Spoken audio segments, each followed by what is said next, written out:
Hey everybody, remember this home behind me? It was in such rough shape when we first started the project, but now it's a totally different animal. Let's go take a look.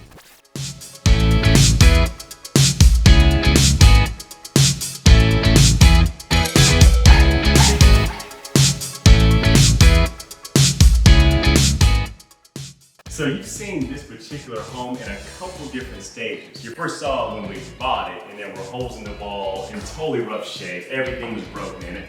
Then you saw when we gutted it, and trust me, we found a lot of little surprises in this particular home there that added to our budget a little bit. But now it's finally all done and complete, and we've transformed this entire property, and I can't wait to show you what all we did to it. Starting out here in the kitchen where we had to do probably the most extensive work. I mean, the cabinets were shot. We had these ugly pendant lights hanging down that half worked. We replaced it with can lights.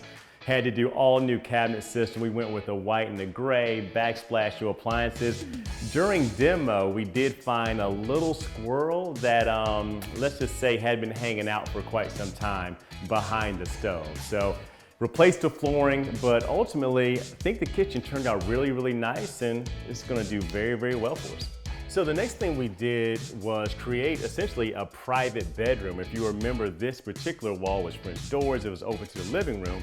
So we closed that off, made a whole new entrance, and now we have this gorgeous bedroom with its own full bathroom. And honestly, don't even get me started on that bathroom. That toilet and shower looked like it was about 70 years old. So all that came out, new tile, all fresh and new.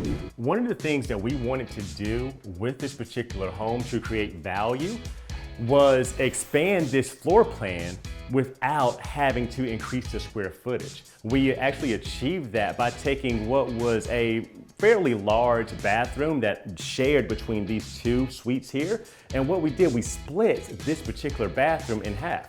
So this particular suite here will have its own bath, and the one next door will have its own bathroom, creating value and privacy, not only for Airbnb purposes, but for the resale market when we decide to unload it. So another big part of this particular home was clearly the outdoor space and this deck. It's a huge deck, but when we first got into it, there were holes and just boards missing. You definitely could not step out here. I remember there was a sign on the door that said, "Do not come out here."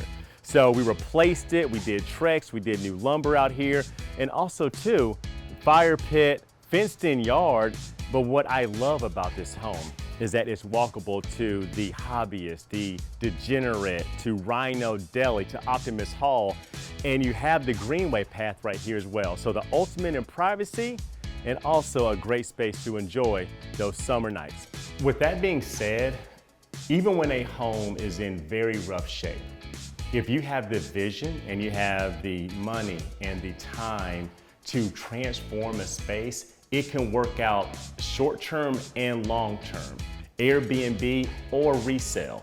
So for instance, we bought this home about 6 months ago, totally renovated, totally gutted it, had it reappraised, and this property is now worth over $200,000 more than what we paid for it.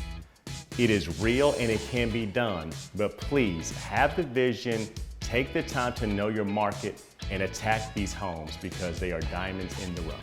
If you want to learn more about Airbnb strategies, per night pricing, decorating, all the things that go into having a successful Airbnb, please feel free to reach out. We'd love to walk you through the program that I use and help you find that perfect fit.